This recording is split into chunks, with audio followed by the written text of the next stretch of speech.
This is From Destruction to Dignity with Janice Pons. Each week, Janice shares her wisdom to enlighten, educate, and advance the culture in America today. Janice Pons is a mother, author, and free thinker, and your host for our podcast this evening. Now let's join your host, Janice Pons. Greetings, greetings, greetings. Come on in. Welcome, welcome, welcome. My name is Janice Pons. I'm the host on our podcast, From Destruction to Dignity, Clinical Perspectives, Spiritual Truths. Listen, we're going to continue on this amazing journey that we have been on together, where we are supporting our nation as represented by our flag, our presidential seal. We're praying for our president. We're going to continue to pray for the 265,900,000 working Americans who are coming out of the hole, who were living paycheck to paycheck, barely making ends meet last year. We're going in a totally different direction. We had our election. We're in a powerful flow. Things are improving. There's resistance, but boy, is there good change or what?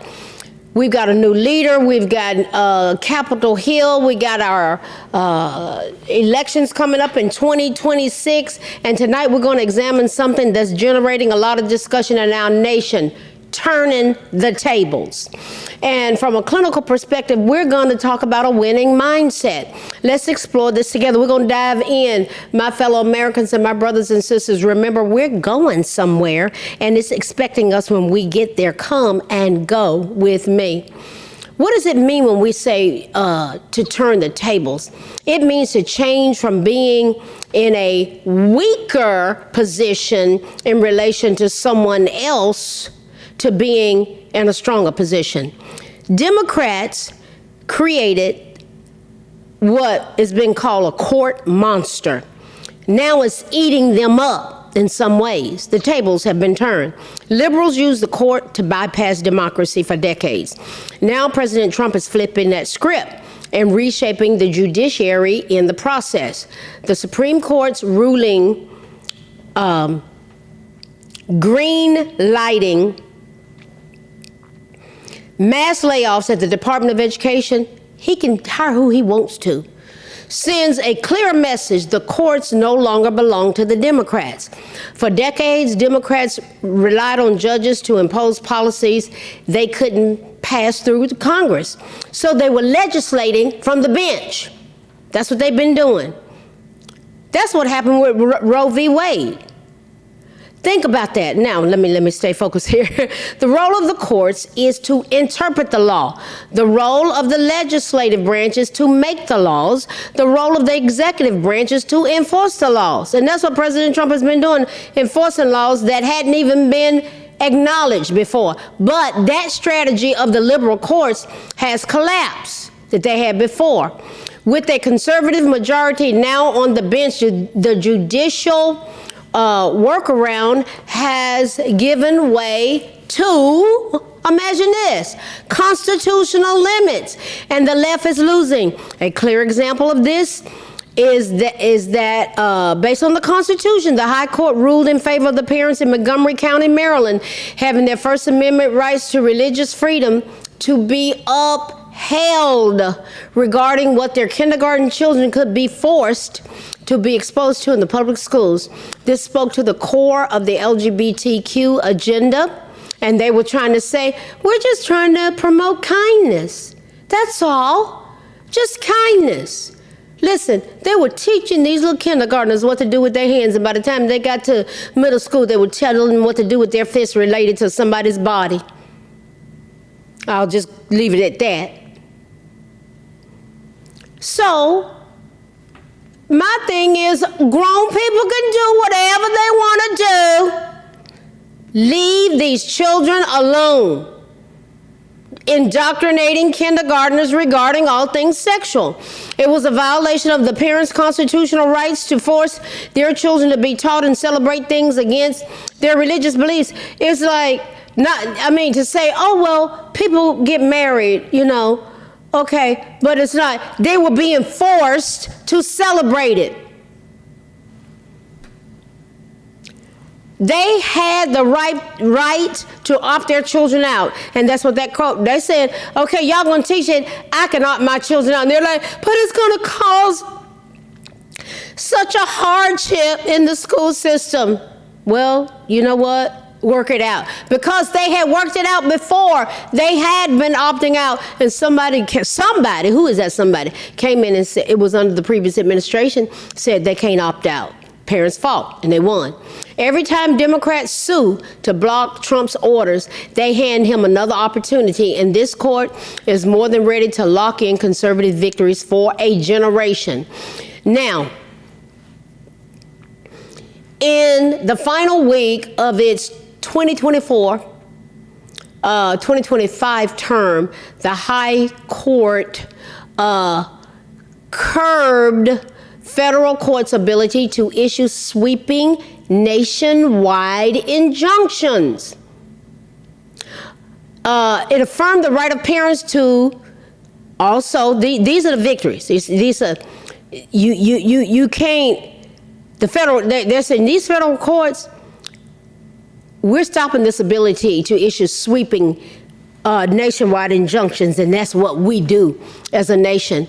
They were legislating from the bench. They also affirmed the right of parents to opt their children out of school lessons that violate their religious beliefs. They allowed South Carolina to deny Planned Parenthood Medicaid funding for non-abortion services. Listen, the dismembering, burning, and liquefying of our tiny citizens. So somebody said, what do you mean tiny citizens? It was just a fetus. It had a viable heartbeat. It runs from pain. If it was just a glob of cells, man, it's just a glob of cells. If that's the case, why was Scott Peterson charged with double murder,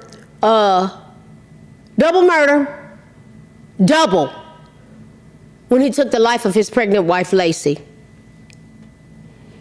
It approved mass layoffs across the government, at least temporarily. In other words, the administration can lay off. They've done it before. Every administration has done this. Why is Donald Trump so different? In high-stakes emergency cases, Trump keeps winning. Oh, yeah. Notching victories in nearly all 18 Supreme Court petitions. That includes green lights to deport immigrants to third countries and enforce the transgender military ban. Listen, guys, women don't want biological men in the showers with them, among other things. And I was listening to an interview by Bevelyn Beatty Williams. Guys, go see the movie, Pardon Me. Live stream, Pardon Me. Awesome. Blessed me to see that movie. She and her husband, Ricky, are such a blessing. And Ellie, their little girl, was in the movie portraying herself. Bevelyn, I saw an interview that she did, and she said that in prison, when she was in prison those 3.5 months, 3 months or so that she was in there before President Trump pardoned her, she said biological men were in the prisons with women, and women got pregnant by them. Guys, that's asinine. Thank God she got pardoned, and I thank God that she got out, and I thank God for that movie, Pardon Me, and I've seen it 3 times. I like it. It just motivates me clinically in so many ways. Democrats thought that they could run out the clock with courtroom delay tactics. Instead, they handed President Trump a fast pass to the one branch that he dominates. Only one branch of government speaks with a single constitutionally defined voice. Listen, the executive. And right now that voice belongs to the president. No matter how loudly the deep state screams, he is the executive branch. Unlike the executive, Congress isn't built. The other branch of government that we deal with, that's how it's set up in America, is the legislative branch.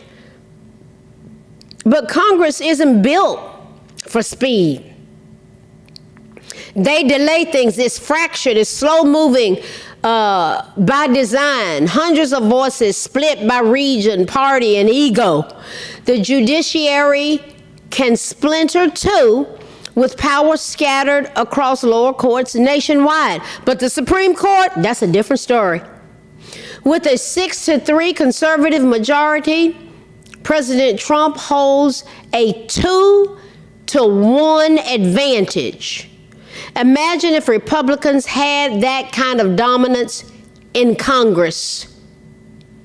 President Trump wouldn't be scraping by with a razor-thin 220 to 212 majority in the House. His agenda would cruise through in the Senate.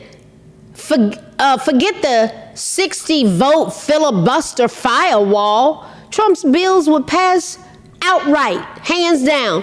We know that the Supreme Court can't launch policy offensives like Congress or the White House. It waits for cases to land. But thanks to Democrats, thank you, Democratic Party, those cases keep coming. Every time they sue to block President Trump's executive orders, they hand him another opportunity, and this court is more than ready to lock in conservative victories for a generation. In part, the court recently allowed President Trump to strip temporary protections from hundreds of thousands of immigrants, expedite deportation to countries where immigrants may not even have ties. The countries will take them in. Freeze $65 million in teacher grants. He's got to know where that money, we've got to know where the money's going, guys. Listen, they've been getting over on us like a fat rat promoting agendas. And it's got to line up. It's got to line up. They're not going to let these curriculums and things go through and flows take hold of like it had been before. If it lines up with promoting DEI and not hiring certain people. Oh gosh, listen, we already know what happened with the air traffic controllers. 1,000 of our white Americans didn't even get employed based on what they had been trained and educated in. Why? They were white. It's been asinine. Expand access to Social Security data for select federal personnel. He can do that. And he can also fire probationary federal employees. He can do that. It's a new day. One of Trump's most significant triumphs came when the justices limited lower courts' ability to issue nationwide injunctions. These liberal judges, appointed by Obama and appointed by Biden, were legislating from the bench. But we got a significant victory. The justices limited lower courts' ability to issue nationwide injunctions, thereby restricting the power of a single federal court to control policy nationwide. It's been a mess. Democrats have an Achilles heel.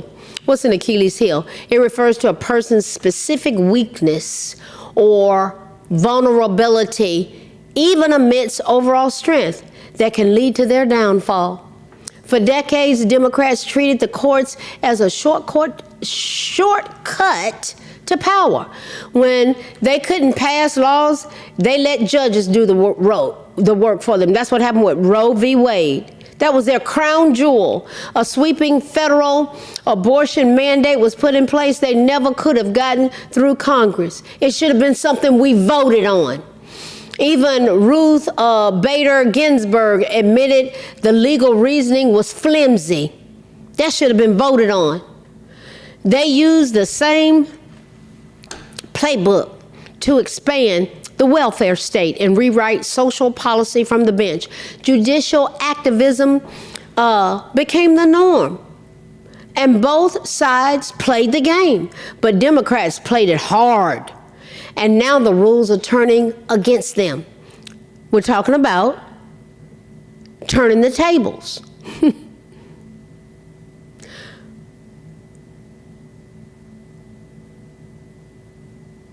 Once these victories have been sealed. Every lawsuit that they file, it's affirming that they're filing, he's winning. It's affirming President Trump's agenda.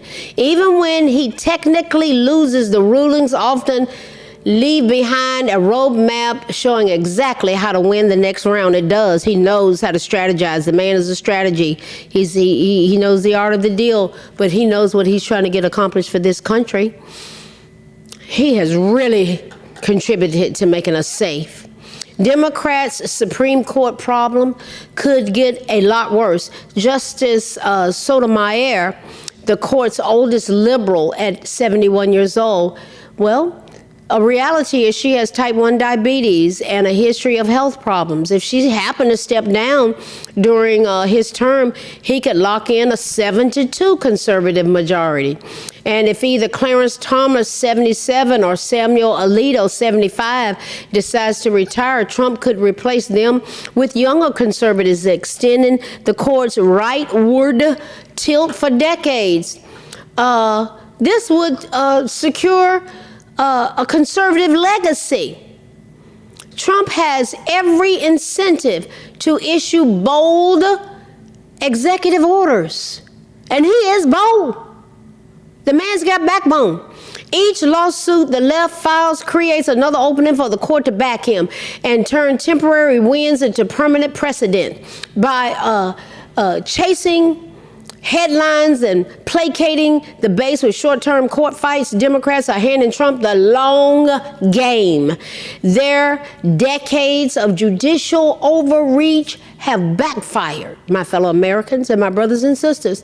The courts they once controlled now serve as Trump's most powerful weapon.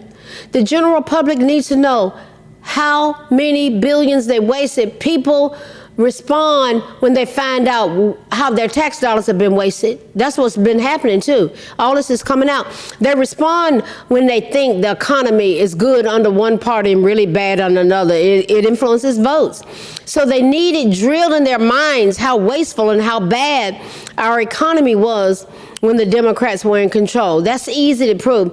That's how you win those midterms or that next national election.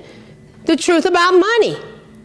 Just like that article about, when that article came out about Buttigieg wasting $80 billion and not updating the air traffic controller equipment, that one of the guys in charge now with the Department of Transportation, one of him, he said what we're doing right now is equated to a flip phone.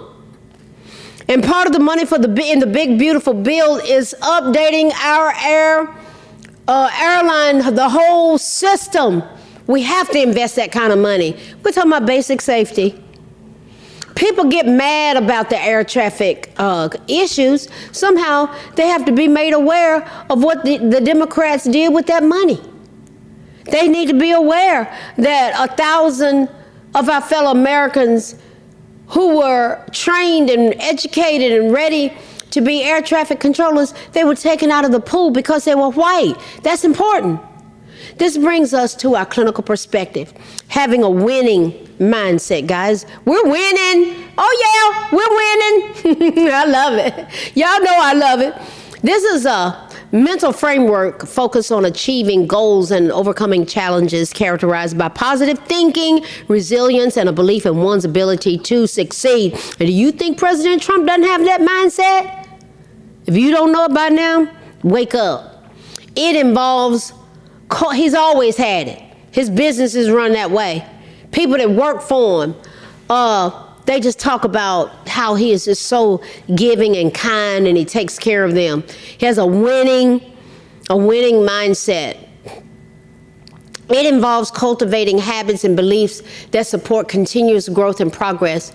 Now, let's look at some key characteristics shortly here for a winning mindset. What would happen if we had resilience, the ability to bounce back from setbacks and learn from failed failures? What would happen if we had a positive attitude, focusing on the positive aspects of situations and maintaining an optimistic outlook? What would happen if we were goal-oriented, having clear goals and a plan to achieve them? What would happen?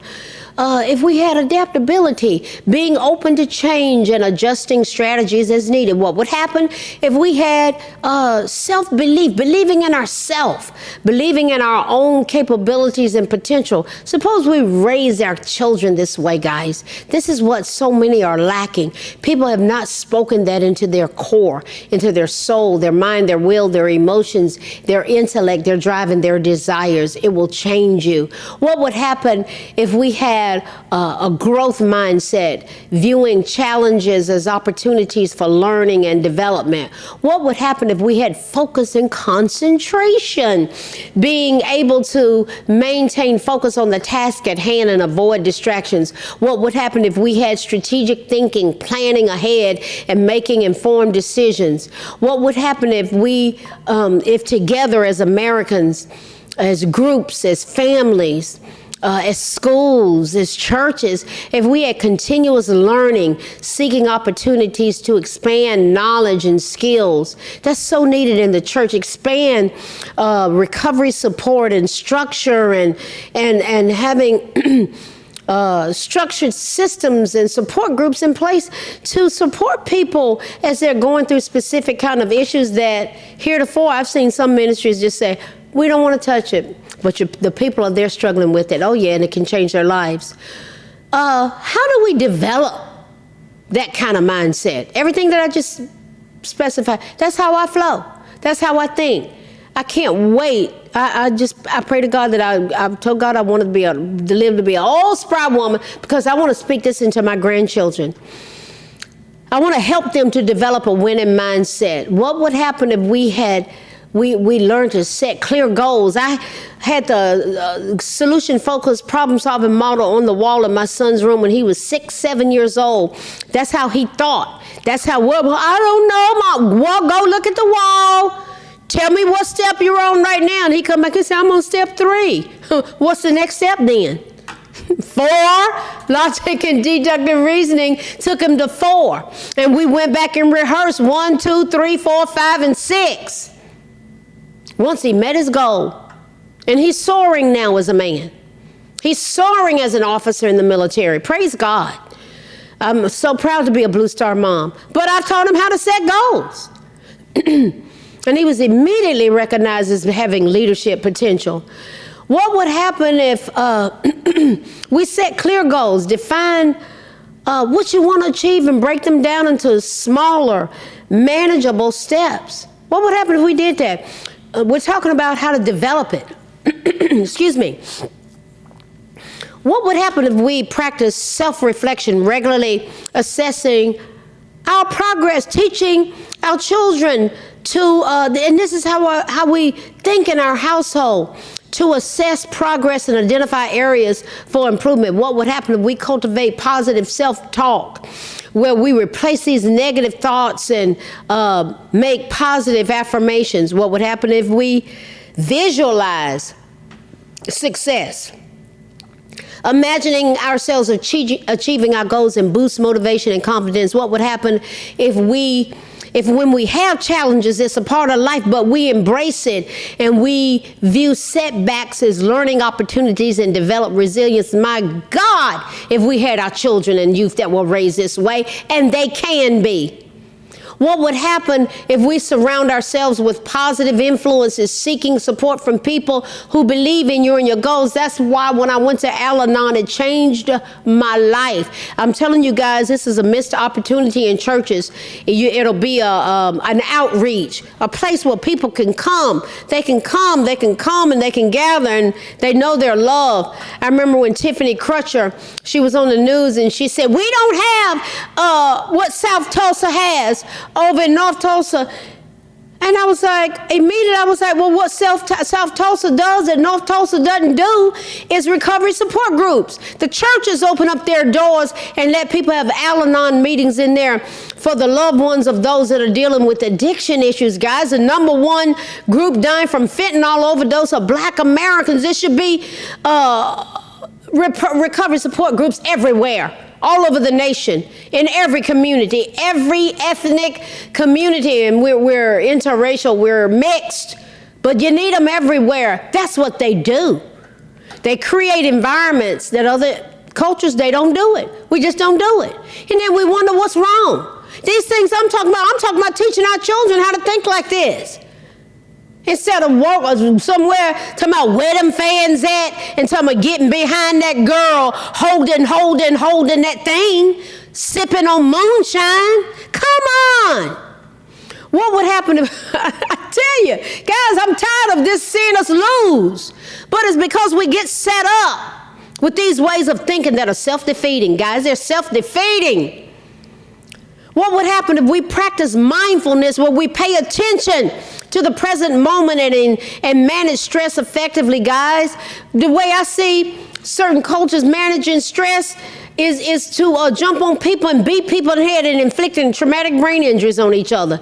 I see this stuff going on social media, and I was like, they'll never be the same. They'll be disabled, and that traumatic brain injury is going to affect their cognitive functioning, their behavioral functioning, their physical functioning, their or will be global, their aphasia, expressive aphasia, receptive aphasia. They can't process information coming in. They can't even give it going out, guys. And we sit up there and beat each other up, and then you think Donald Trump is your problem.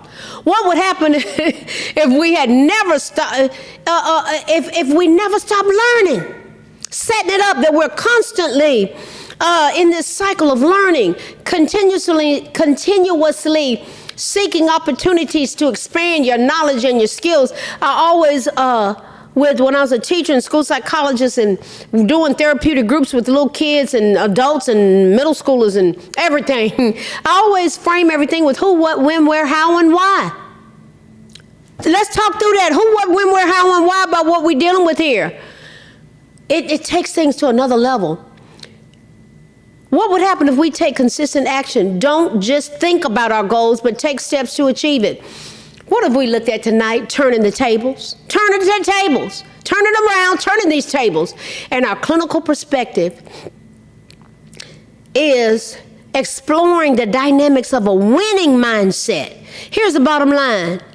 Can the Republican Party and we the people lock down and maintaining this winning mindset that President Trump is locked down on us being in? There's a lot at stake, particularly as it relates to our posterity. And you know me, I'm all about the children, everything. Listen, about these agendas and all these agendas that people have, I love people. I don't care. Listen, I'm not going to bash or mistreat or disrespect anybody because of their sexuality or their choices. But I tell you, what I'm going to stand up for is our posterity. There is no way that you can convince me that it's okay for us to be teaching sexual activities to kindergartners and telling them what they can do to their hands to themselves, and telling them in the classroom, telling a kindergartner, there's no such thing as doing that too much in one day. That's a lie from the pit of hell. Listen, we're going somewhere, and it's expecting us when we get there. And I'm fighting for these children. I'm an advocate for them and their families because I know where it's going to take them. Because I've been in these settings where they were so debilitated that they had to be hospitalized, and because they have been traumatized and triggered, they over there in a corner doing things and acting out things, even seeing the shape of certain things, and all of a sudden they triggered and doing things to objects, and I'm going, wait, hold on. But they get triggered, and going to school is the last place that they need to go and see images and see motions and see things that trigger them. They're getting triggered. They're getting traumatized all over again in the schools. Listen, we're going somewhere. It's expecting us when we get there. And I want you to continue to go with me, because we are one nation under God, indivisible, with liberty and justice for all. We're forming a more perfect union, which means us flowing together as one. The enemy doesn't like that, but he's a liar. He's a father of lies, and the truth has never been in him. If he speaks a lie, he doesn't speak the truth. And that's how I shut him down. And you need to learn how to exercise your authority in Christ, because when the enemy comes to take you out, you tell the devil to shut up. You're lying. You're the father of lies. The truth has never been in you. And greater is he that is in me than he that is in this world. Listen, I'll get fired up in a minute. And because I know the truth, and the truth has set me free. And I'll come over on here unashamed to speak it out, because we are worth it. Listen, guys, we are going to keep turning these tables, and we're going to keep this winning mindset. Guys, I love you. I bless you. I thank God for you. You've been prayed over. If you're looking at this, listening to this, you've been prayed over. And thank you for your patience with me in getting that exclusive content solidified through Patreon. It's coming together. I'm doing some things, and it's more and more getting solidified. I thank you for it. I appreciate you subscribing. I do. I appreciate you, and God bless you to those all around the world that are downloading the past podcast: Finland, Singapore, Egypt, Australia, Africa, the United States of America. I appreciate you guys. God bless you. I'll see you next week. Good night. Thanks for listening to this week's episode of From Destruction to Dignity with Janice Pons. Janice's mission is to provoke thought, bring awareness, and point people towards intervention when needed. As a reminder, this show is not therapy, but for educational purposes only. For more information, check out JanicePons.com or follow her on social media. We are God-empowered, strength is ours, liberty, been set free, education, affirmation, dedication, information, revelation.